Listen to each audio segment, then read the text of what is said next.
دو خاص چیزیں ہیں جو اگنور کی جاتی ہیں اور بہت کامن ہیں، کامنلی اگنور کی جاتی ہیں. لوگ اس بات کو، ان دو باتوں کو اگنور کرتے ہیں جب وہ کیریئر سٹارٹ کرنے جاتے ہیں.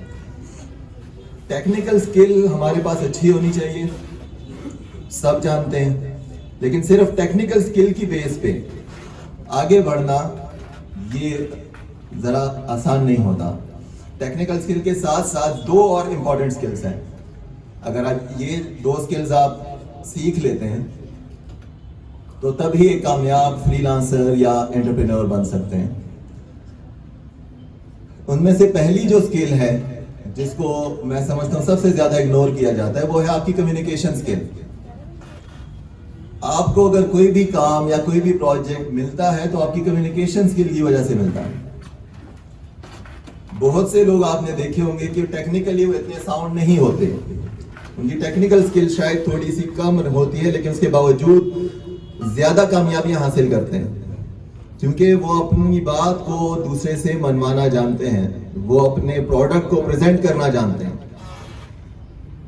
اور ہمارے ساتھ یہاں پہ پرابلم یہ ہوتا ہے اسٹوڈنٹس کا مائنڈ سیٹ ایک بنا ہوتا ہے. اگر آپ انٹرنشپ بھی کرنے جائیں گے تو 9 to 6 آپ نے لیپ ٹاپ کے سامنے بیٹھنا ہے، جو کہ آپ اپنے ساتھ خود ظلم کرتے ہیں. اگر آپ نے ٹیکنیکلی ہی اتنا اسٹرانگ اور اتنا ساؤنڈ ہونا ہے تو ٹھیک ہے، آپ کو پروجیکٹ لے کر کون دے گا؟ پھر تو آپ اپنے آپ کو ایک لیبر یا ایک ورکر ہی بنا رہے ہیں، اور بہت ساری کمپنیز ایسا چاہتی بھی ہیں. لیکن اگر آپ نے ایک فری لانسر، ایک انٹرپرینور بننا ہے، ایک لیڈر بننا ہے تو آپ کو اپنی کمیونیکیشن سکل پر کام کرنا ہوگا، جس کا سب سے آسان سٹارٹ کہاں سے ہو سکتا ہے؟ آپ کسی ادارے، کسی ایسے شخص کے ساتھ اٹیچ ہوں، کسی سیلز کے بندے کے ساتھ کہ وہ اپنا پروڈکٹ بیچتا کیسے ہے. کسی بھی پروڈکٹ کو، ضروری نہیں ہو آئی ٹی کا ہو، کہ وہ پروڈکٹ کے بیچنے کے لیے اس کی کمیونیکیشن سکل کتنا کام آ رہی ہے وہ ضرور سیکھیں.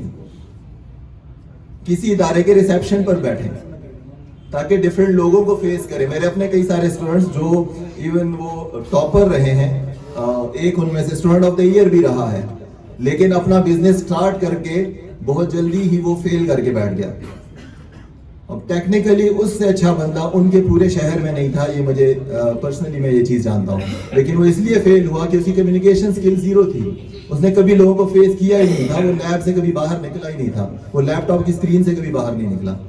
سو communication skill is the most important skill. اور نمبر 2 ہے جہاں پر ہم مسٹیک کرتے ہیں، وہ ہے آپ کی ایسٹیمیشن سکل.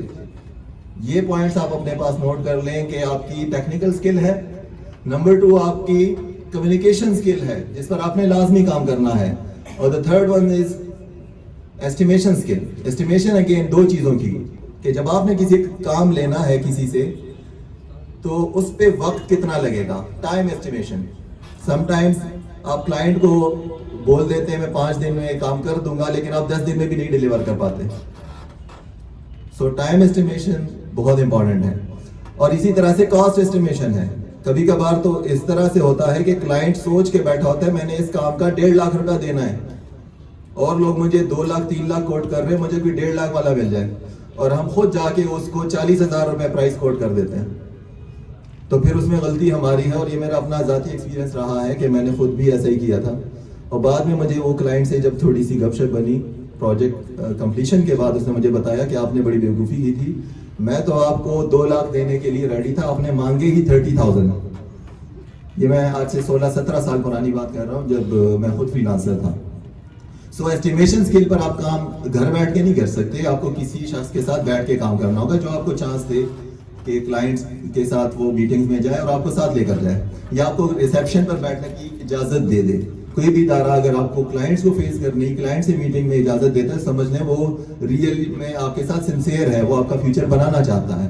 کوئی اگر آپ کو بالکل بیک سٹیج بٹھا کے صرف ڈیٹا انٹری کروا رہا ہے تو یہ سمجھ لیں کہ وہ آپ کی انٹرنشپ نہیں ہے، وہ تو آپ صرف ایک ورکر اور ایک لیبر ہی بنیں گے. ٹھیک ہے، تو یہ 3 سکلز، ٹیکنیکل، کمیونیکیشن اور estimation.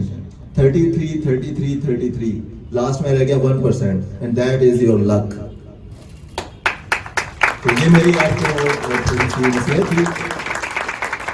Best of luck for your future, and Masiha is always here to help you, to assist you. جزاک اللہ.